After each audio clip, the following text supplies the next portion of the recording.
Bibigyan ko nga pala ng mga logic question tong aking mga tricycle driver.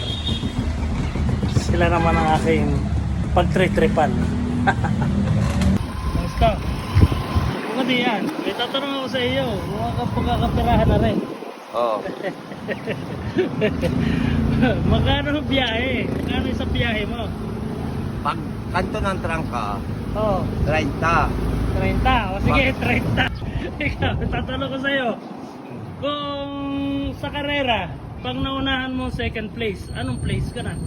Pagtatlo. Patatlo, mali. ikaw. Sa karera, pag naunahan mo second place, pang anong place ka na? First place. First place, mali. Bakit? Yo, Johnny, uy. Sa karera, pag naunahan mo second place, pang anong place ka na? Panguna. Panguna rin. Mali rin. Oh, ikaw ang final kong tatanungin, Kuya Nisto. Sa karera, kung ang second place ay naunahan mo, anong place ka na? Second place. Dahil tama ka, eto, 30, 20. Sabi mo, 30 lang. 30 lang. Pero kung sinabi mong 80. 200, ano 200 premium mo? Okay. Congrats! Okay.